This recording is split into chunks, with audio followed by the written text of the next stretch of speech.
This is Tian from Magnolia High School, interning at Anaheim Heritage Center. Today is July 11, 2018. The following interview was conducted with the Superintendent, Mr. Matsuda, taking place at the Anaheim Union High School District Superintendent's Office in Anaheim, California. This interview is a part of the Japanese American Heritage Project. Good morning, Mr. Matsuda. Good morning, Tian. Please start by telling us your name, your birth date, where you were born, and where do you live now? Sure. So my name is Michael Matsuda. Okay, my birth date is 9/26/1957, and I was born in Orange, California, and I grew up in Garden Grove. What are your current and past occupations? My current occupation is I'm superintendent of the Anaheim Union High School District, and my past was I was a 25-year employee in the Anaheim Union High School District. I began my career as a teacher at Orangeview Junior High School, and I went on to become a teacher at Oxford, and then a teacher on assignment for the district, and I just kind of rose up through the district office. How many siblings do you have? I have 3 siblings. One of them is passed away, my oldest brother, and then I have a sister who's also in the district, and I have a younger brother who is a teacher in Los Angeles. Wow. Do they live in Anaheim? No, they live in Los Angeles and in Fullerton. I live in Fullerton too. Could you please tell us a little bit about your parents' background? My parents, who are both deceased, they were American citizens, and they were born in Los Angeles. And my grandparents on my mother's side were from Hawaii. My grandfather on my mother's side is from Japan, but her mother was from Hawaii. And my mom, on December 7th, 1941, was a freshman at Anaheim High School.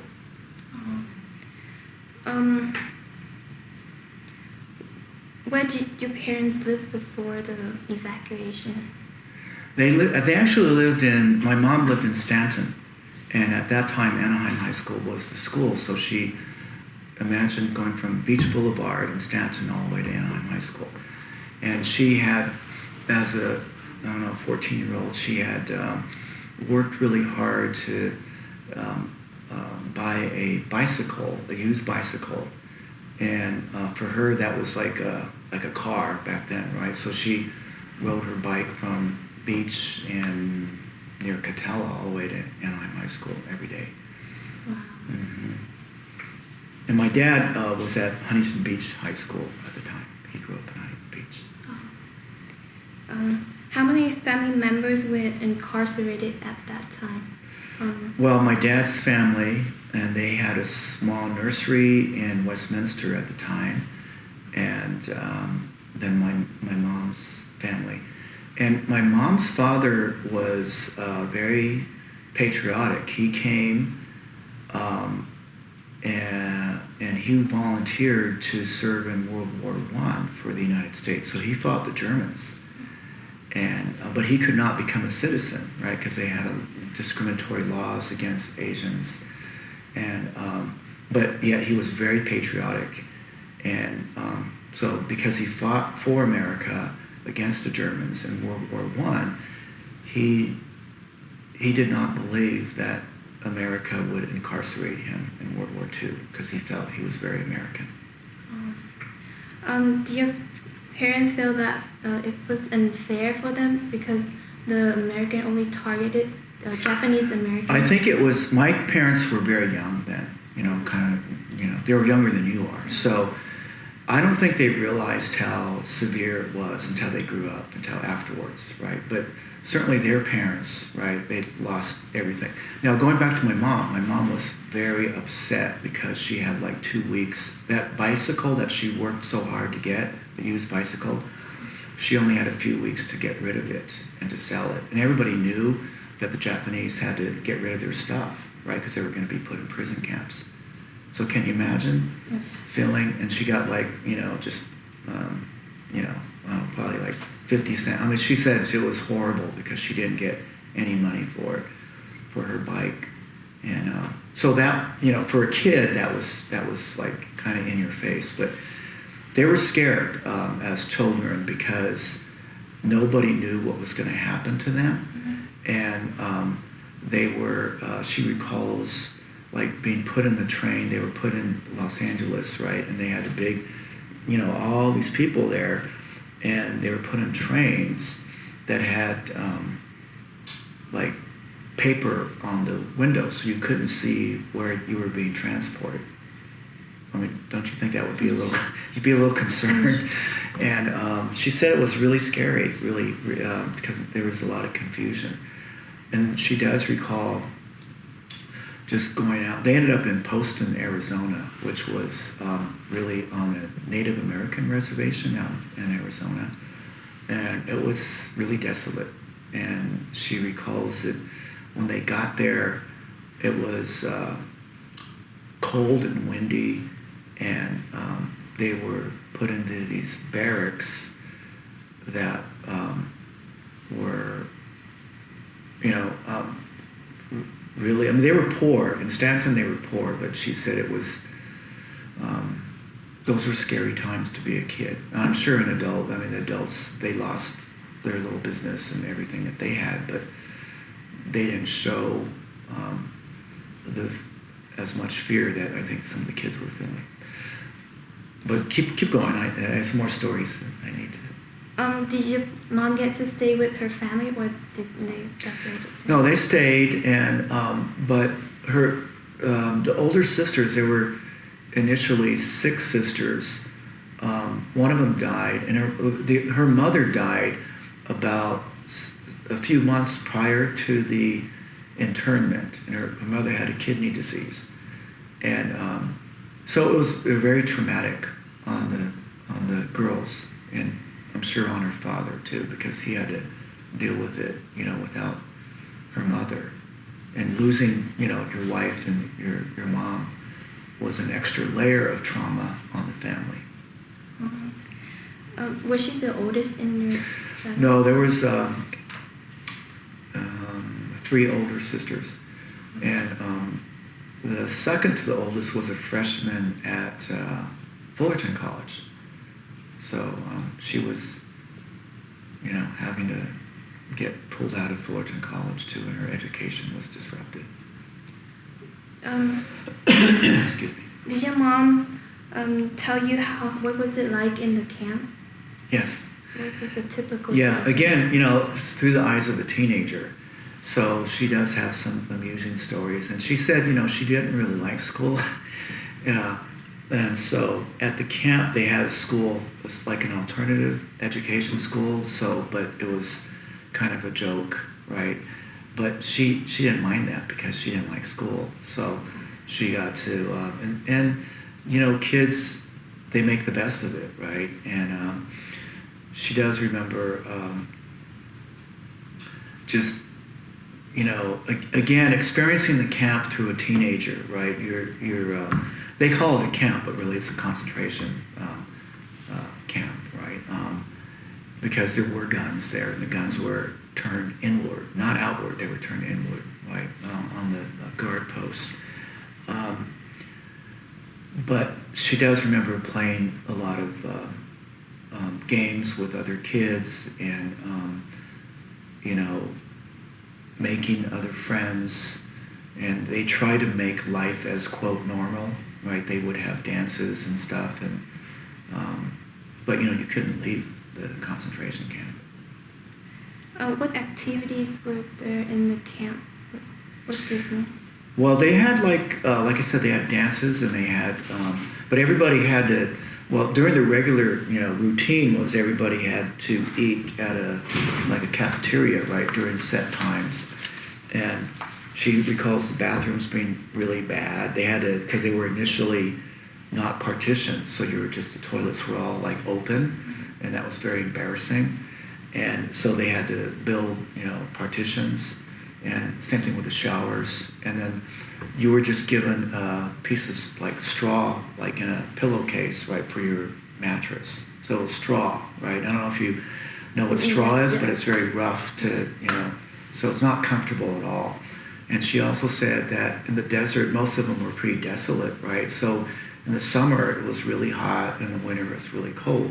And it was just like wood, the barracks were made of wood, and they had like a tar paper or something that was on them. There was no insulation, right?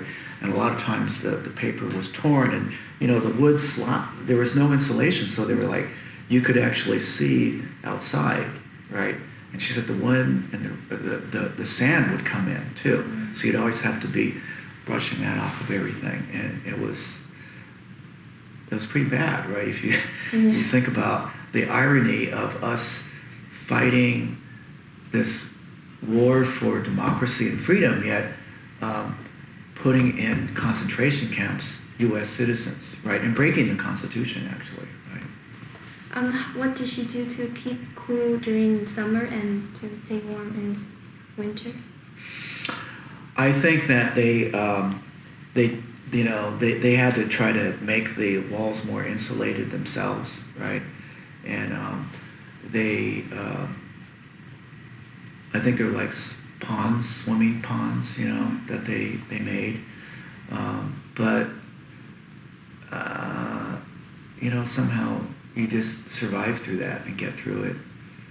She said the food was horrible too. And she goes, for Japanese, right, you're used to eating comfort food and rice, and eventually they would grow a lot of Japanese vegetables and things like that. But initially, like eating spam and all, that's. But she kind of got used to it because, like growing up, she used to serve us spam with fried eggs and stuff, right? And she goes, well, that was from the camp, and she put soy sauce on it with the eggs and stuff. But I remember eating that, right? That's food that they got in the camp. Did the people in the camp have enough access to water, clean water? Yeah, they had access. But they had to make the camp. They had to build it themselves, So they did have access to that. And during the last years of the war, they had because there was a shortage of workers in America, because most of the Soviet people, the young men were in the war, right, serving. So they had like furlough time. They could go off outside of the concentration camp and for jobs. If they can show that they were getting a job somewhere, they can. The last year that they were able to leave, the ones that were able to get jobs outside. But the parents were still in there, and the younger ones. She had a younger sister who was still in there. Were they allowed to contact with the outsider, with people in the town? Or? One of the stories my mom tells, because when I became a teacher, right, in this district, and I remember in the mid-1990s coming across an article in the San Francisco Unified School District was, they gave diplomas to students, right, former students who would have graduated. And, in the 1990s, right, they were really old, like my mom then. And so I remember sharing that article with my parents at dinner. And I said, Mom, did you ever get your diploma from Anaheim Union High School District, right? And she said, no. And I said, well, I think, because San Francisco gave their diplomas. And I said, well, I think you should get your diploma, right? And she said, yakamashi, which means don't bother, right? I'm old and I don't need that. And I go, wait, but I'm a teacher here, and every day we have the kids say the Pledge of Allegiance, right? And I just go, in America, we could make it right? And she was really adamant. She didn't want any attention. She just said, no, that's all past. And then my dad, he said, well, I got my diploma, right? And he went to some secret place in his room and he pulled out a diploma from Huntington Beach High School. Even though he didn't graduate from it, this principal felt it was important to get his diploma from Huntington. Well, I thought that was a neat thing. And I felt really bad because I'm a teacher in the district and my mom did not get her diploma, right? And she was really like, no, I don't want to do it. And I went ahead and I called our superintendent then. Her name was Jan Billings. And I said, well, I think she should get her diploma. And the other former internment camp should get their diploma. And Jan, the superintendent, agreed. She goes, yeah, that's a great idea. So we're gonna outreach. And I told my mom, I said, Mom, I talked to our superintendent. And then I was a teacher, I didn't really, but I felt like, gosh, our superintendent really supports this idea. So my mom finally said, well, okay, I'll do it under one condition. What's that? That you honor Mr. Demery. Who is he? He was the principal, Paul Demery. I go, why is that? And she goes, it didn't occur to me until later that he did a very courageous thing. Because there was a lot of teasing and anti-Japanese stuff. And there were about a dozen Japanese American students at Anaheim High School. I mean, 4 of them were my mom's siblings. But Mr. Demery, who was the principal, had an assembly for the entire school, right? And he had the 15 Japanese students sit in the middle. My mom was very embarrassed, right? Because we were sitting in the middle of the assembly in the gym, and the principal came out there and he said to all the kids, I will not tolerate any discrimination or harassment to your fellow Americans. And he said it, and because my mom said everybody was attacking the Japanese, right? And she was embarrassed, but she felt, wow, that was something for him to do that.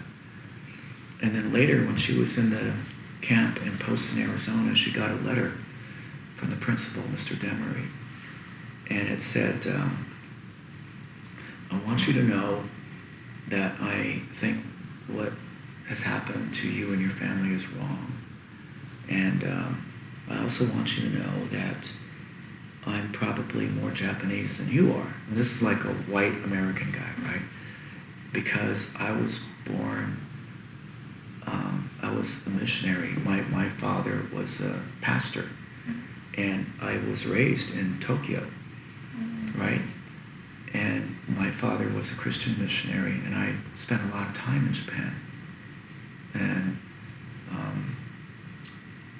he shared that with her.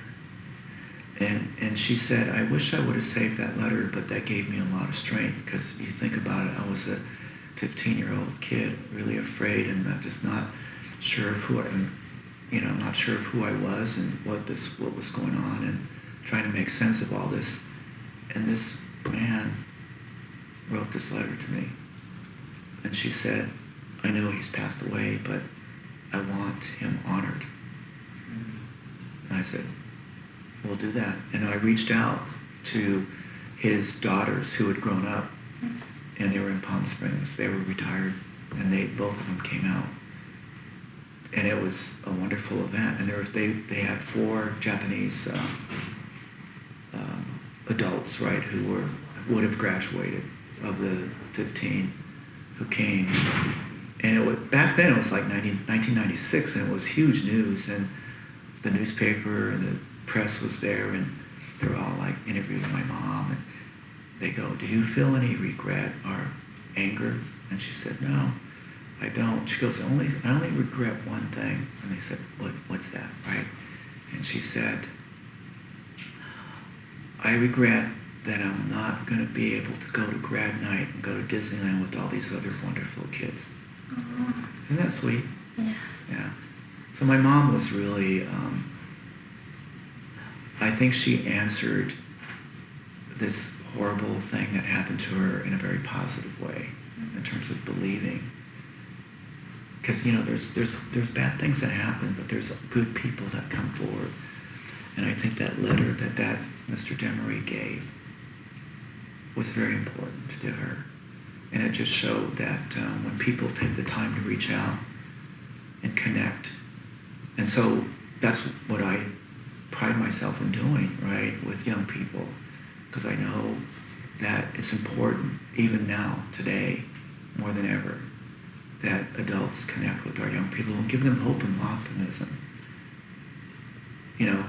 every neighborhood can be a Mr. Rogers neighborhood, right? That's what I envision for Anaheim. How did your mom feel about the graduation? You mean being part of that? Yes. Oh yeah, she was very, very. Of course, she was on TV, and she was like, there's a picture I'll show you that I have, and but she never really. A lot of the Japanese, there's a thing like it's called shigata ganai, which means you just kind of take it, whatever happens. You have to persevere.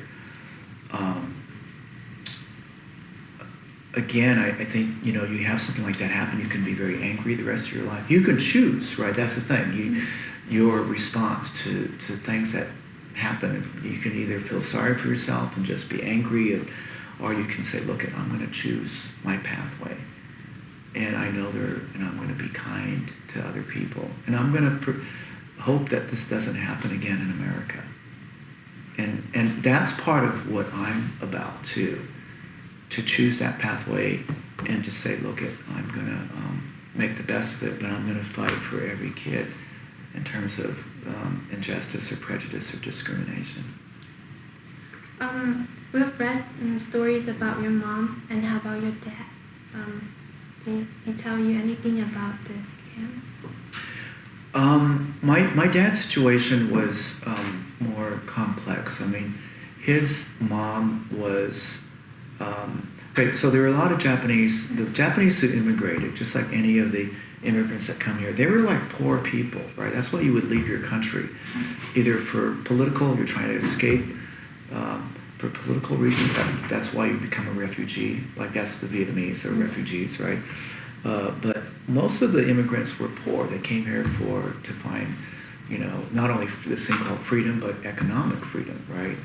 And so there were laws called miscegenation laws in the United States, right, with Asians. You could not marry a white person, right? And even through the 1940s and 50s, in Orange County, they had segregated schools, especially with blacks and Latinos, right? That's why this Mendez v. Westminster is very important too.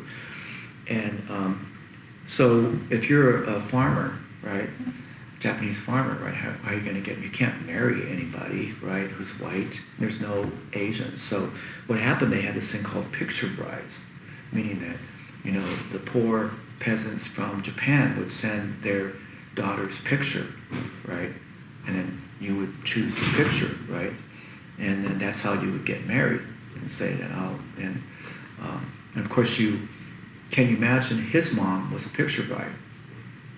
Can you imagine that you have to go to another country, leave your family and go to another country because your parents are poor and they can't afford you, and you go to this other country and you're expected to marry this person you don't know?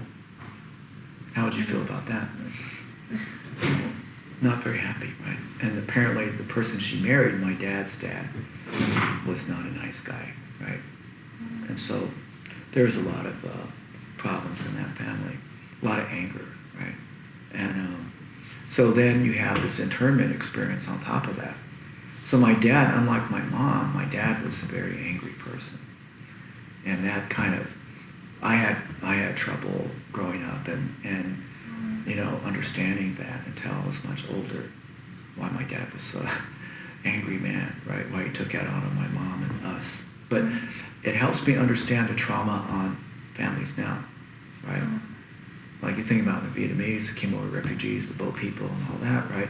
We have a lot of refugees coming in from Syria and other places, kids that are exposed to a lot of violence, right? Emotional as well as physical violence. I understand because I lived through that. And how did your dad and your mom meet each other? They initially met each other in the concentration camp, but you didn't date or anything, right? They didn't date until after they got out. And in they got married. My mom was working in Chicago. My dad had a job as a gardener for these really wealthy people in Chicago. And my mom's job, so they got married and they tried to make a living in Chicago. And my mom's, one of her jobs, she was like a maid for these really wealthy people.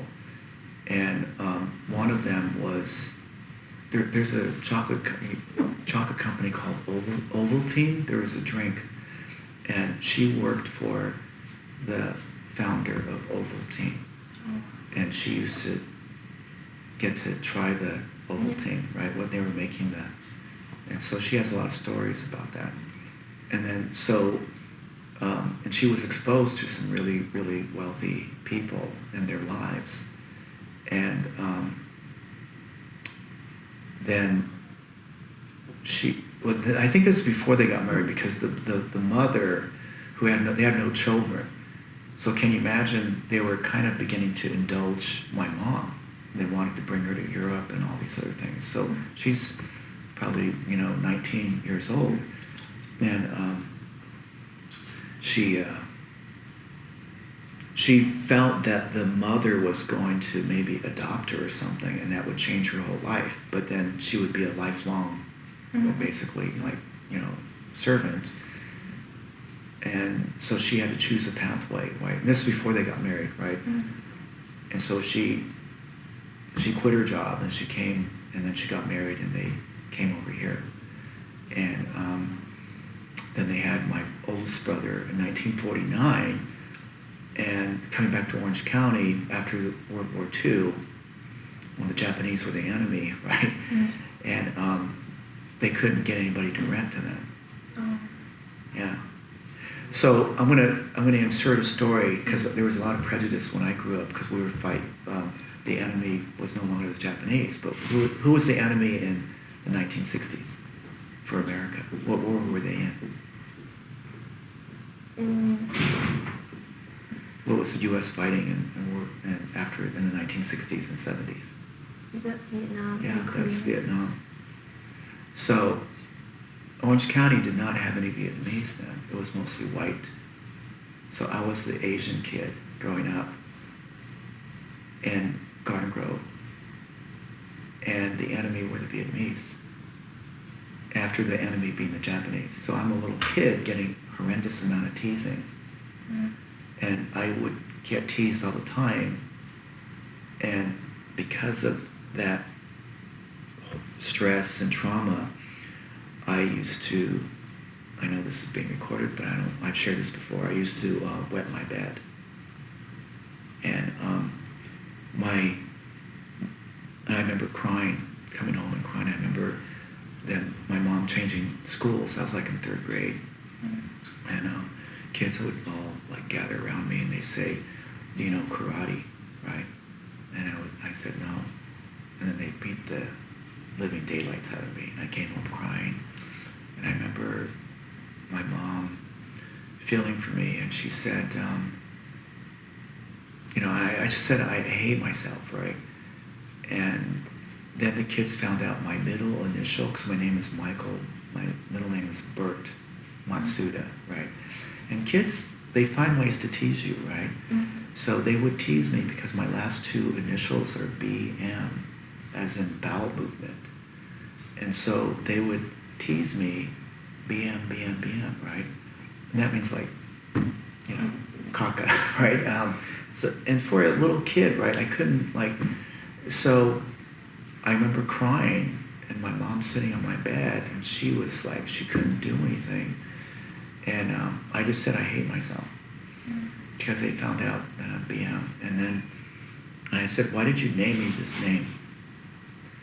And then that's when she just said, I want you to understand that after the war, when we had your brother and no one would rent to us, people slammed their doors in our face, I finally she goes, I had a little baby, and I would get on, because she didn't have an accent at all, right? So she would get on the phone and say, I'm Japanese American. Some people hung up, right? But one man said, that's okay, why don't you come over, and we'll rent to you, right? So she went over, and the kindest man, it's like Paul Demery, right? A white person in Garden Grove, who said, no, we'll help you out, right? And they were the only ones who would rent to my parents a little apartment. And the mother and father, the man and woman, was Michael and Bertha Andres. I am named after them. I had not known that. And she said, yes, there are wonderful people in the world. Don't ever forget that. And that changed my whole perspective as a little kid.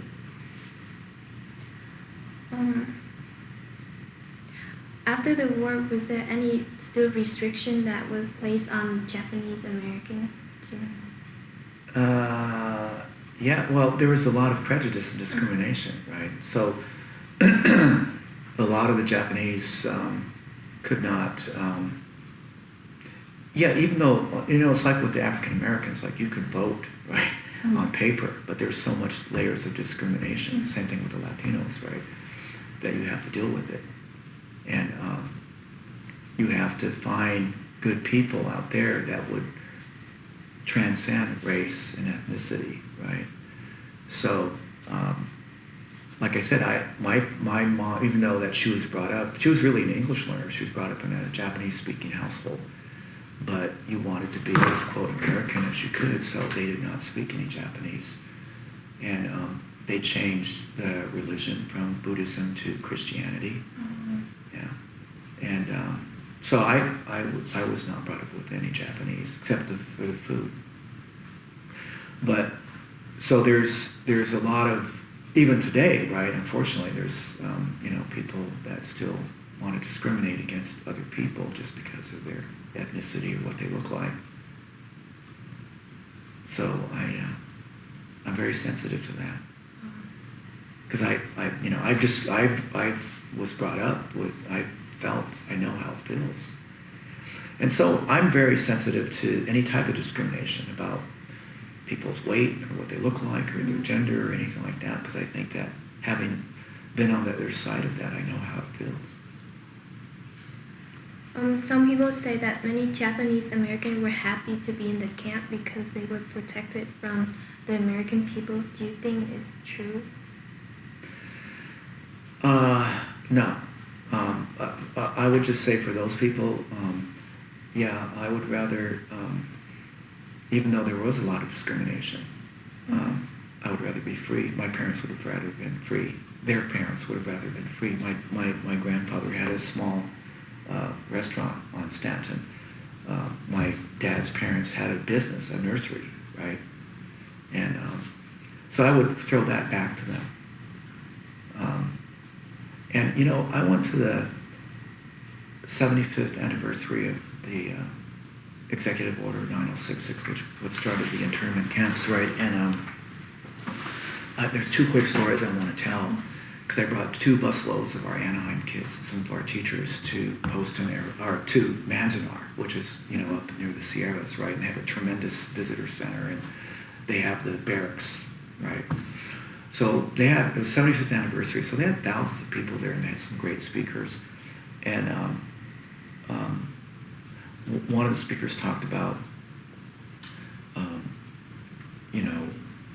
he goes, it's always perspective of whether because he reminded everybody that, about, some people say, well, it's for their own good and stuff like that, and it protected them.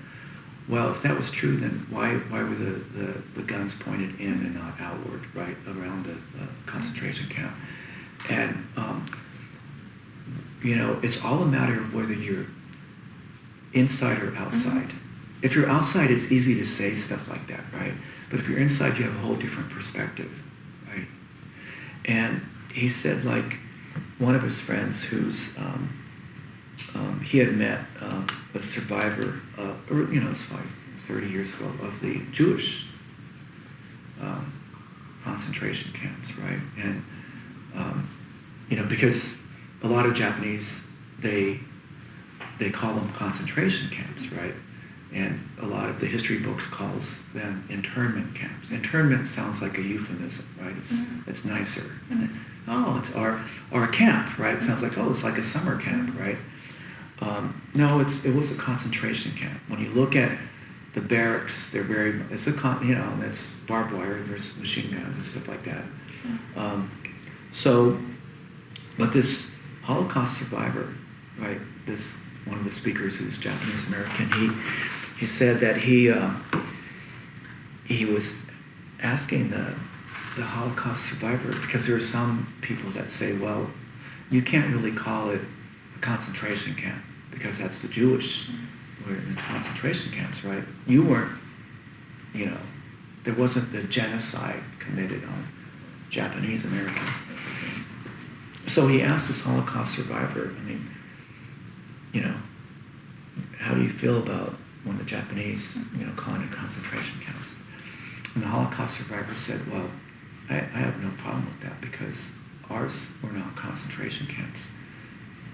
They were death camps, right? And again, the speaker says it all a matter of perspective, whether you're inside or outside. So he said, they're concentration camps. The Japanese American internment camps were concentration camps. So when you say that word concentration, it has a different reaction, right? And when you see it, I don't know if you've ever been up there. If you ever go there, you should see it because there are barracks, right? And again, there's barbed wire and the guns are pointed in. There are soldiers there, and your freedom and everything's taken away, right? And you're objectified because there's a lot of horrific news media of the Japanese, as being the enemies and they're horrible people. Asians are horrible people, right? And like animals, right? When you start objectifying people as animals, right, or lower, then it's easy to put them in concentration camps. It's easy to tease them or to scapegoat them, right? That's why I see a parallel in terms of how we're treating people now. But the second story I want to tell is many of the students were Latino, right? They're from Anaheim that came. And we had a tour of the barracks, right? And they're showing like how, the straw beds and it's really tight and small. And so I was just, on the tour and listening to some of the kids chit chat in the back, right? And this one kid says, wow, this is really nice, right? And I turned around and I said, well, wow, why do you say that, right? And he goes, well, at least they have a bed to sleep on. Right? What does that mean for our kids today in Anaheim? Right? A lot of them don't have beds to sleep on. They're sleeping on the floors in the garages. Right? We have 4,200 McKinney-Vento homeless kids in Anaheim.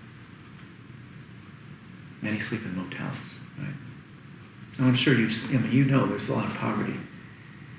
Right? So I just think, and I've shared that with the principals too, that today, our kids have poverty and there's a lot of discrimination and there's fear. And I'm worried about that because I see that and what happened to my parents and grandparents. That fear can lead to policies that really target certain people. And I know that a lot of our kids and their families, they have that, fear, and that's why our schools really are emotional sanctuaries. They're physical sanctuaries, but they're emotional sanctuaries, which I think is even more important. How do you feel knowing your family was caught up in one of the biggest and most controversial events of the American history? Well, I think it's relevant for today because, there are people that want to round people up or kick them out or, build walls, which I think more than ever we need bridges. We need emotional bridges to each other, right? I talk to a lot of young people. There's a hunger for that. There's a hunger to connect. So there are definite lessons from what happened to the Japanese Americans. And people forget that they were citizens. Most of them, right? But even if you're not a citizen, you're a person, you're a human being, right? And so I think it really hurts the Japanese Americans to see families separated and things like that, right? After 9/11, one of my friends in the Muslim community, Muslim American, he said that he He works with the Council of American Islamic Relations right here, right down the street. And the first call that they're a nonprofit that support, Muslim Americans.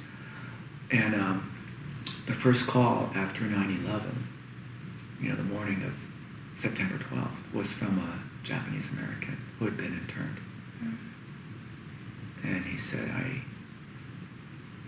my heart goes out to your community, the Muslims, right, Americans, and I worry about what might happen.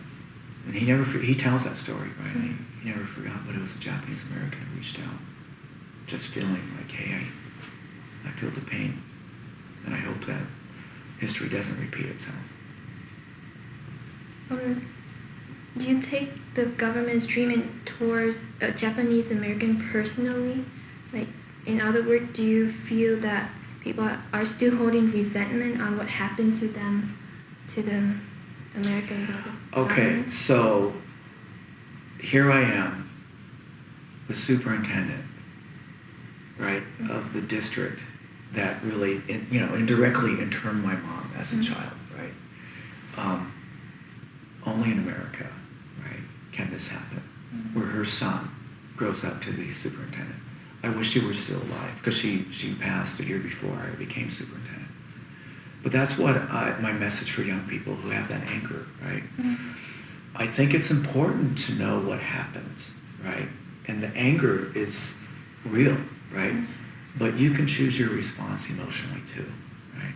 And you have to find examples where amazing things can happen, right? And not to despair, but to persevere and be optimistic about life and your future in this wonderful country called America that is still an experiment in democracy.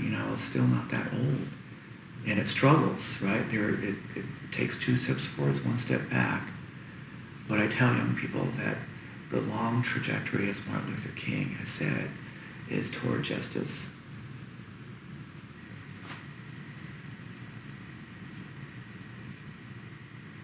Do you feel about the way school teach students about the event? Do you think students know enough about it or should be more informed about the event?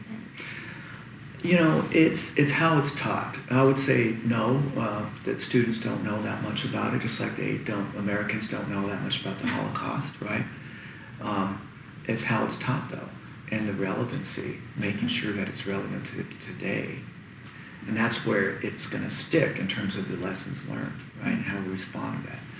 So I'm really into civic education, and I'm proud of the fact that we have 5 democracy schools in Orange County, right? Our kids took control of rebranding Savannah High School. Savannah Johnny Rebel High School is now, right? The students took control of that. And so I think there are many, many lessons, and but it's how it's taught, right? And certainly what happened in the Japanese Americans is a lesson for all Americans.